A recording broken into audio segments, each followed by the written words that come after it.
మన రాజ్యంలో పంటలు ఎలా పండుతున్నాయి? వ్యాపారాలు బాగా జరుగుతున్నాయా? రాజమాత దేవసేన ఆధ్వర్యంలో మహేంద్ర బాహుబలి పాలన ఎలా ఉంది? ఆ ముసలుడు బతకాలో చావాలో తెలియక బిజ్జల దేవుడు ఏడుస్తా చస్తా అటు ఇటు తిరుగుతున్నాడు. బానే ఉన్నాడా? అయిపోయాడా?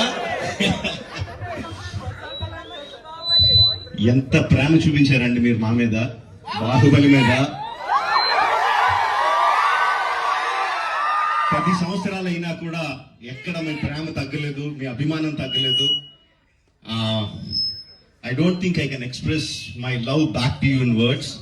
Thank you very much. So, ఈ 10 సంవత్సరాల తర్వాత ఎందుకు బాహుబలిని తీసుకురావాలి అంటే ఫీడ్బ్యాక్ వస్తుంది. It's just your love. You continuously kept asking ఏంటి బాహుబలిలో ఏం జరుగుతుంది, మాహిష్మతిలో ఏం జరుగుతుంది, కంటిన్యూస్ గా అడుగుతా ఉన్నారు. That's why we thought we should bring it back. But ఎలా తీసుకురావడం, జస్ట్ రిలీజ్ గా చేసేయడమా? We should do something better కదా అని చెప్పి we came out this idea of bringing both the films together as epic. మీరు 10 సంవత్సరాలుగా మీరు విజిల్స్ కొట్టి, క్లాప్స్ కొట్టి, ఎమోషనల్ ఫీల్ అయ్యి, కన్నీళ్లు పెట్టి, ఆనందపడి చేసిన సీన్స్ అన్ని ఉంచాను అనుకుంటున్నాను.